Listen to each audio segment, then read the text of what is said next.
Welcome back to Ghost Pirate Entertainment. I'm your host, Kanan Becker, and since last week I gave you my absolute best horror movies of 2022, this week, you know what? I figured I'd give you guys my opinion one more time and give you my absolute worst horror movies of 2022.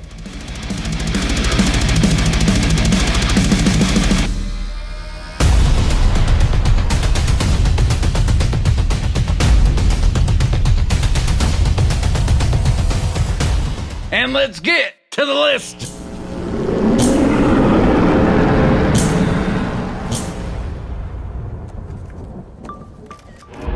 Try anything and you're canceled, bro. Oh, fuck. Coming in at my number 10 spot is the Texas Chainsaw Massacre reboot, or whatever you want to call it, the requel that came out in 2022. It's directed by David Blue Garcia with a screenplay by Chris Thomas Devlin. From a story by Fede Alvarez, it stars Sarah Yarkins, Elsie Fisher, and Mark Burnham. Set decades after the original film took place, this focuses on the story of Leatherface and him targeting a new group of young people. These young entrepreneurs that go to this small town where he has been living. They're gonna remodel and redo this place and turn it into this new artsy, foodie type of city. They literally buy this entire ghost town. Hey guys, you should see this. What are you doing in our house? You really shouldn't be here. So yes, this is my number 10 worst movie, but I'm not saying that I didn't enjoy at least some elements of it. The way this movie looked was great. The Leatherface costume and his overall demeanor I thought was badass. Just the mask in general and the whole way that's done. The cinematography was fantastic. There were some really, really great shots in this. But where this movie really fell short for me was how they just straight up ripped off the Halloween franchise with bringing back a legendary character. And the dialogue of these young people was just absolutely cringy, just awful. It was a really try too hard kind of feel. It felt like these older guys writing a young hip story is what it felt like. And I'm not saying that was what really happened here. I don't know a lot about all the people involved that were writing this. And I do respect Fede Alvarez a lot. And I know that he at least had a big hand in writing this. But it just didn't work. I really could not stand these characters. And I know that's fun to dislike characters when you're seeing them destroyed, but you at least need to have one person that you give a shit about, and the one main character in this, you still don't really care much about. I really didn't like how they shoved, it felt like they just were shoving in this popular subject matter of school shootings to have some kind of a point made. I don't know. But I really disliked that, and just overall, this movie just fell short. But I did still have fun with it, so it isn't a movie I necessarily hate, but I definitely feel like it's one of the worst of the year.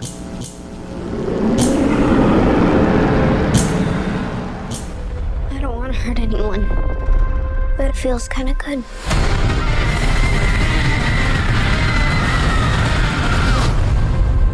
Coming in at my number 9 spot is the 2022 Firestarter. It's directed by Keith Thomas from a screenplay by Scott Teems and based on the novel of the same name by Stephen King, serving as a remake of the 1984 film. It stars Zac Efron, Ryan Cara-Strong, and Sidney Lemons. It tells the story of a couple who is desperately trying to hide their daughter from a shadowy federal agency that wants to harness her unprecedented gifts of being able to use fire as a mass weapon of destruction. She just has to shove it down and keep it hidden.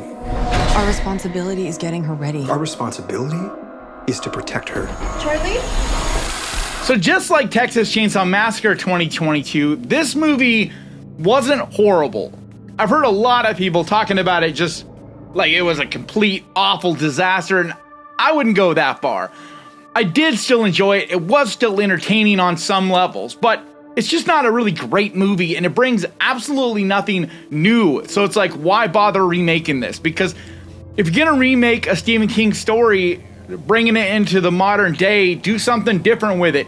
You know, maybe take that a little bit further, or stick really, really exact to the book.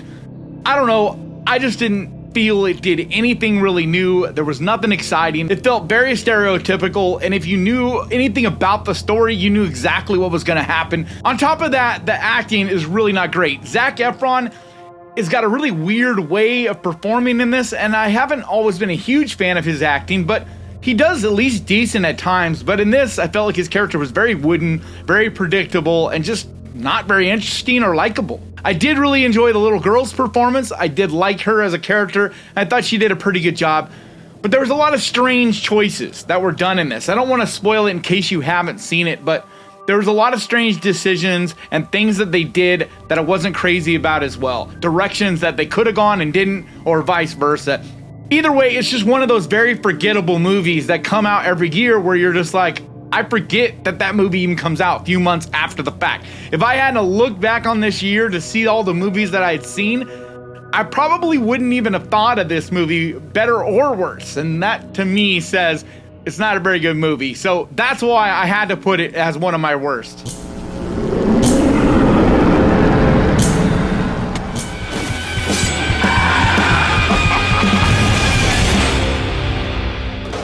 Here you go, man. Finish the song.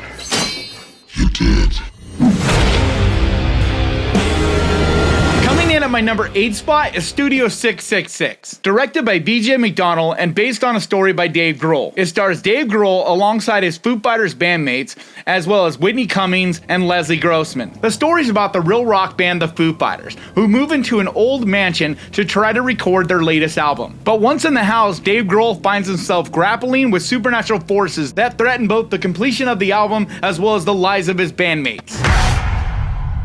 Whoa, that's rad. That was weird. The sound of this house is the sound of album 10.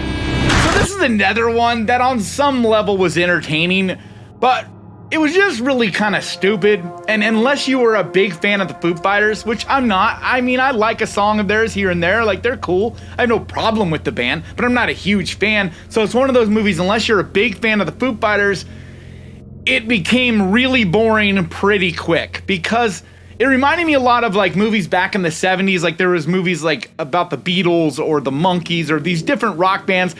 And it was like a spoofy kind of thing, but it was really just a vehicle for them to play some of their new songs and for fans of the band to just sit there and hang out watching behind the scenes stuff, watching the band playing their songs, but making some weird jokes and goofy stuff.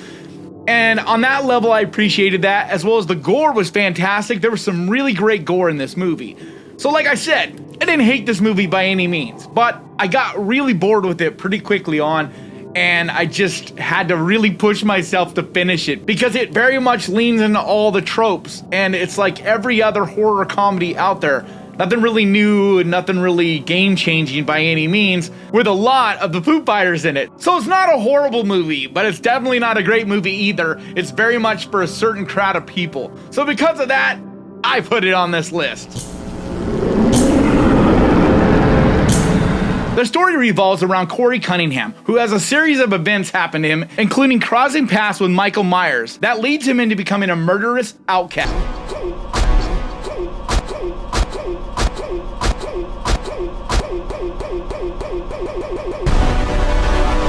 So what can I say about this movie that hasn't been said? For one, I know this is going to be a polarizing pick on this list because surprisingly, it's been split down the middle. A lot of people really like this movie, and some people even love it. I fell on the camp of absolutely hating this movie. There is almost nothing I enjoyed about this movie, but there are some things that were just like fatal flaws in my opinion. I get that so it's not that they did something different that bothers me. It's that you go and you focus on this person that you haven't introduced us to at all in the franchise. So you focus on him, leading you to and there's going to be a lot of spoilers from here on in this list, just an FYI. So if you haven't seen any of these movies that I talk about from here on, you might want to be careful. And to be in the next Michael Myers, which is what I thought they were doing, and as much as I still wouldn't necessarily know if I would like that, I was at least okay with it because it was going a different direction that at least somewhat made sense. Ceremoniously at the end, which makes no sense whatsoever. Why have him be this sidekick to Michael Myers? Why have him being played out as like this protege of Michael Myers that Michael Myers is kind of taken under his wing to make the next killer. Why do all that? What was the point of that at all? Out to be this just completely pathetic old man that was basically indestructible in Halloween Kills, but now in this movie, he's just this wasted old man that can barely move. Like, what the fuck is that all about? Leading that into the final showdown with him and Laurie, where you set him up as he's not that impressive anymore, he's not that scary anymore, and so it's like, okay, well, of course Laurie beats him. So what's the coolness about that? You know, like if they had this big showdown like they would have at the end of Kills, or like they actually already had in this first Halloween, it would have made sense. It would have been like, oh no, he's this scary monster, indestructible Michael Myers. But no, instead, he's going up against Laurie, these two old people, fighting it out. I don't know, it just did not, that moment just felt like, yeah, okay, whatever. But honestly, I could talk for hours, and I have. I even did a couple podcasts talking about this movie, but especially to end this franchise, it was a complete waste of time. Didn't bring anything really exciting, or it was a huge letdown, and it's definitely one of my absolute worst. It's the first one on this list that I really, really disliked. So it's definitely in my worst of 2022.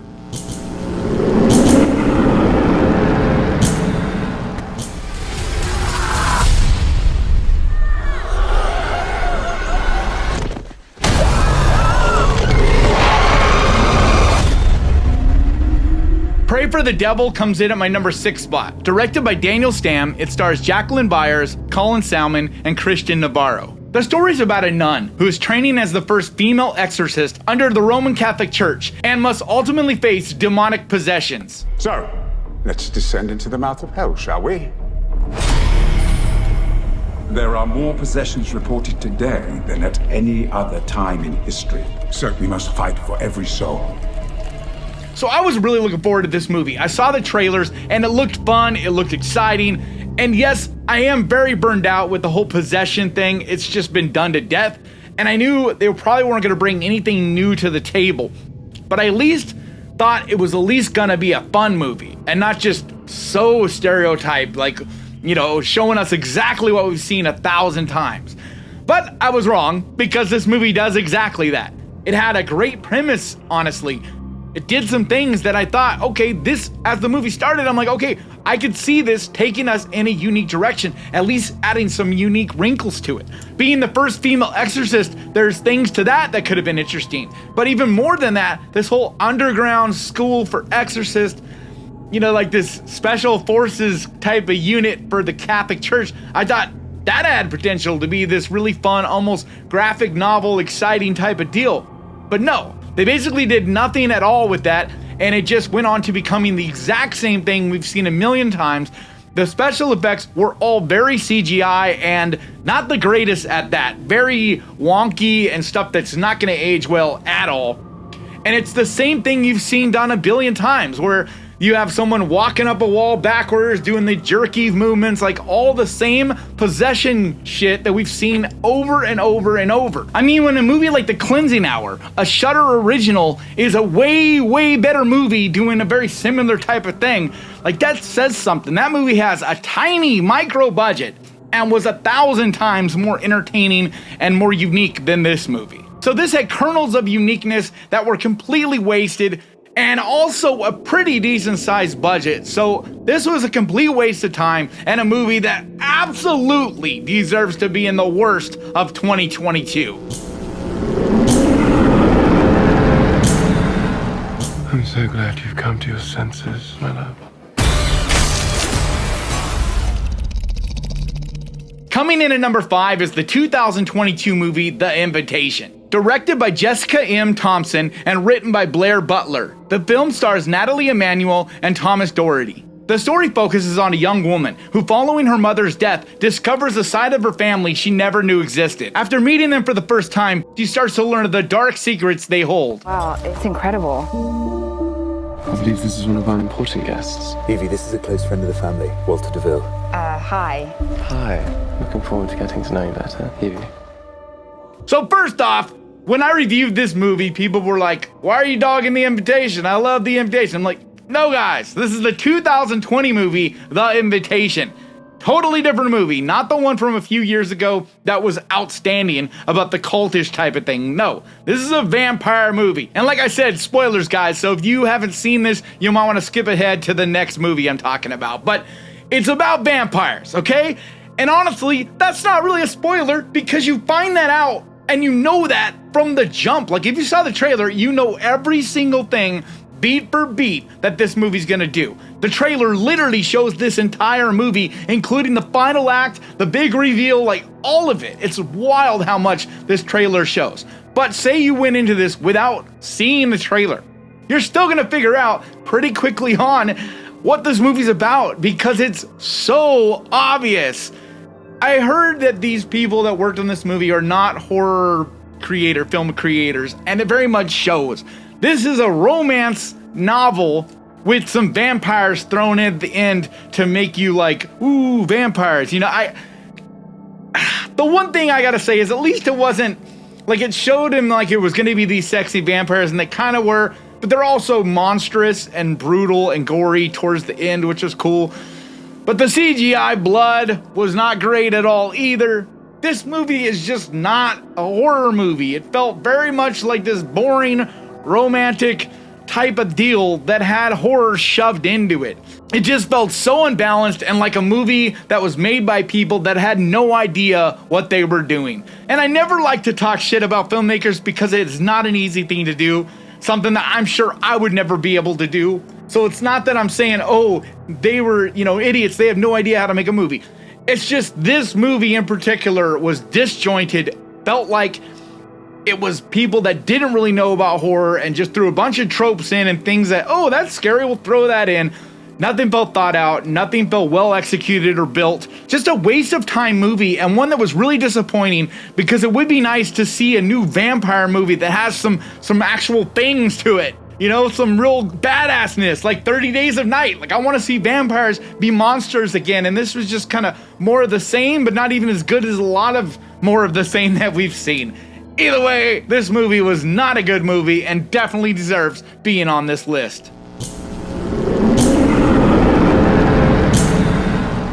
You're not going anywhere.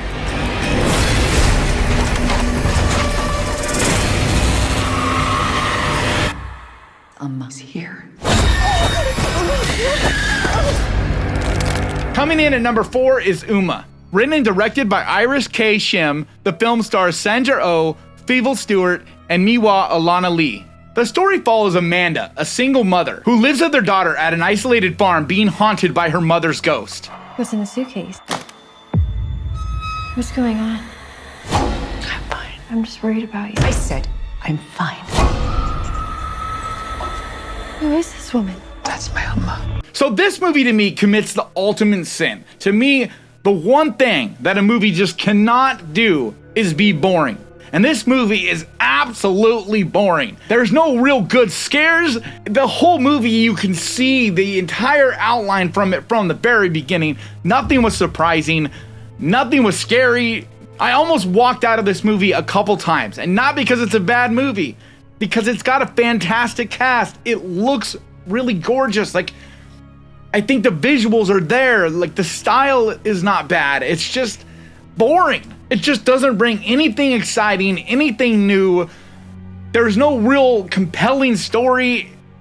It was really, really disappointing. And I think that's part of why it's so high up on my list of the worst, because it was, I mean, it's got Sandra Oh in it. Like, she is a phenomenal actress, and her talents are just completely wasted in this movie. It's not an awful movie, but it's just a boring movie. And that, to me, just, you can't do worse, because even a bad movie, if it can be entertaining on some level, even if it's so bad that it's good, like The Room, there's at least entertainment there. You're at least enjoying yourself on some level. This isn't that. It's just boring. There's no reason to watch this movie. There's nothing to it. It's just very middle of the road at best. I don't even think I would say that, because I'm into slow burns. I like a lot of them, but they have to have compelling characters, a compelling story that really keeps you gripped and held on tight. And even more than that, they need to build to something. The best slow burns are the ones that at the end, they get you with this really insane, wild, over-the-top thing that just really is just like, wow, you know, like mind blown. This doesn't do that at all. It just goes out with a whimper. Yeah. I hate shitting on movies like this because I know the people involved had a vision and really tried hard to have their vision, you know, turn into something special. But it just failed miserably to me. It's just a boring movie and really not anything that I'd recommend. Definitely one I will not watch again. And so it's definitely in my bottom of the year. Don't move. Bigger. Why do they always have to go bigger?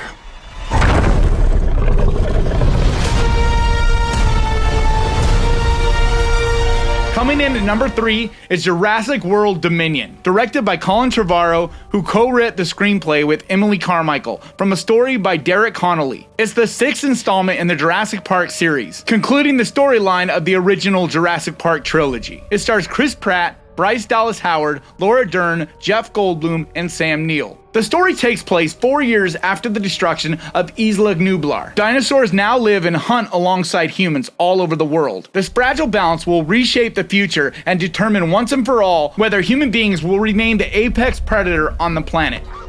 Humans and dinosaurs can't coexist. This movie made me so mad. It made me as mad as probably the last pick on this list. There's only one other movie that I think made me even more mad this year. But I was just fuming after walking out of this movie. I made a huge mistake of seeing the original movie back to back with this. They were doing a special screening where you could go see the original, followed up immediately by Jurassic World Dominion. And just back to back, the original Jurassic Park is just such a timeless classic. There's so much care and thought put into it. Steven Spielberg just really had intentions put into this movie. It wasn't just a cash grab. It wasn't just this big, glitzy, glamorous bullshit. Like, this movie is a pile of shit wrapped in a glowy, shiny wrapper. I'm like, fuck you, that's still shit. And this movie, everything about it just shits on the franchise. It doesn't add anything really exciting or good to the future. There's so much wasted opportunity. You have these dinosaurs all over the world, man with dinosaurs, and yet you show almost none of that. Instead, you just do the same thing we've done in every Jurassic Park, basically. Just the same thing all over again. Regurgitated it and shit it all over again. You put everybody back into this park and they gotta figure it out again. Exact same bullshit. There's just a bigger, badder monster every fucking time. God, this movie made me mad.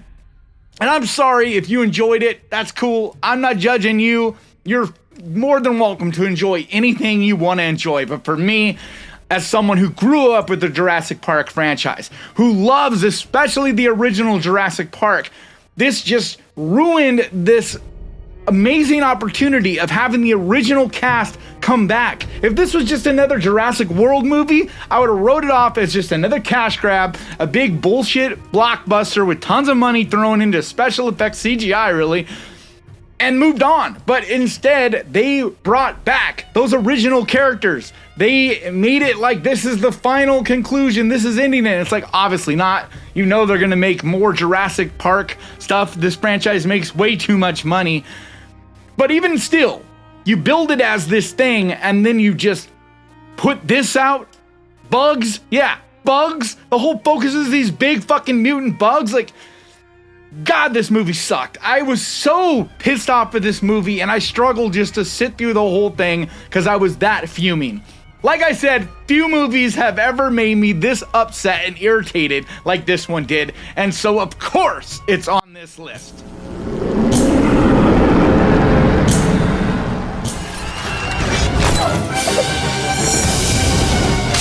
You're a dead one, mister.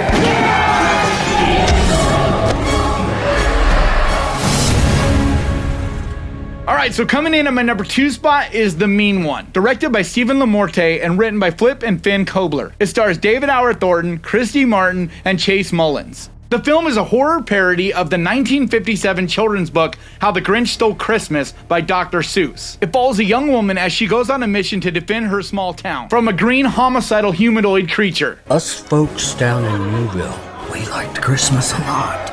But that thing that lives just north of Newville does not. What is it? The mean one. So even though this movie didn't make me angry like Jurassic World Dominion, and it's not as boring as Umma, it's not a well-made movie. There's really no point in seeing this at all, and it's really just a cash grab. Some people trying to capture this hype because of Terrifier, and I did do a full review of this movie if you want to check that out. But there's just nothing to this movie. There's no real reason to watch this. It is really barely a parody because they don't lean into the humor almost at all. And David Howard Thornton is brilliant in the tiny little 2 scenes, basically, that he's in. The gore is awful, like absolutely atrocious CGI. Like my friend said, it looks like Coca-Cola syrup being splashed up on the screen. And if you think I'm joking, I swear to you, that is really what it looks like. This movie is just not a good movie. It's not well put together. It doesn't really feel like the filmmakers really tried. I mean, they probably did, and I apologize to anybody out there if you know someone involved with it, because I have a lot of respect for small-time indie filmmakers, and I don't like to trash on small indie films. But this was in theaters, and if you notice, everything on this list was in a theater. I didn't just trash on just any little indie movie going straight to streaming. If it was in theaters, then to me, that meant it's game to be in my list. So for me, it was an absolute waste of time, just a movie that was a straight up cash grab, nothing compelling, nothing interesting, nothing fun about it, just like I said, a waste of time. And so it's absolutely my number 2 pick on this list.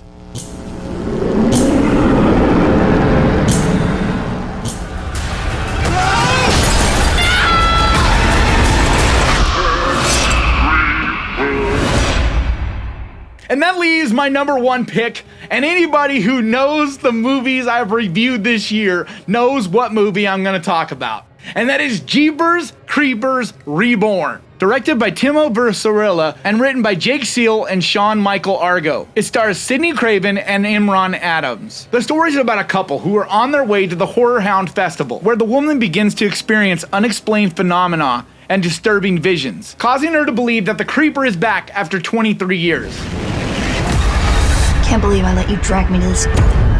This is the Coachella of cosplay.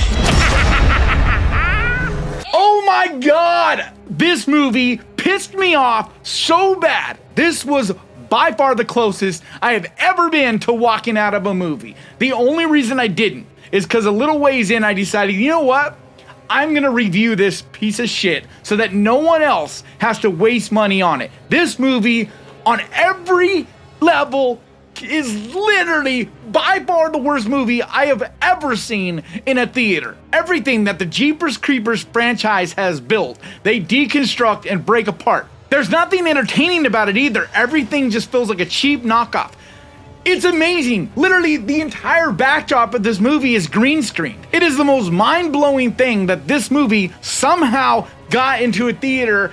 It even made it through a lawsuit. It's really mind-blowing to me that this movie exists, because I can't understand how anyone would have read this script, first off, and thought that that was worth making into a movie, because it doesn't bring anything interesting, new, or original at all, and instead brings up all these weird, crazy, new things that the creeper can somehow do all of a sudden. It's shot awful. The editing is just absolutely atrocious. It cuts from one scene to the next, leaving you completely baffled on what just happened, but in no way is this movie self-aware. It in no way feels like these guys knew they were making a piece of shit and so leaned into it, like Birdemic or The Room. Well, The Room is questionable. He swears that he was, anyway.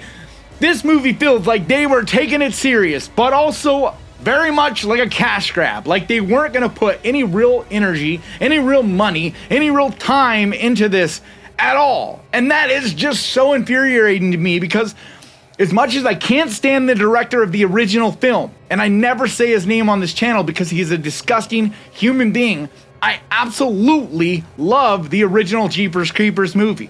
It's one of my favorite horror movies of all time. And if it wasn't for that director and what he did, it would really be high on my list as one of my absolute favorites, but instead I just don't hold it quite as high as I would. So when I heard they were doing a remake and that this was gonna have nothing to do with him, I was excited because I was like, cool, we can get the Creeper without having that baggage connected to it. We could actually maybe have this franchise going forward be fun and interesting and just be well done. But no, instead we get this pile of absolute dog shit. I could go on and on and on about this movie forever, about how bad it was and how much I hated it. But if you want to hear me rant and rave about it more, there is a review I did where I go on and on and on about it. It just sucked so bad, and it is absolutely my worst pick for 2022.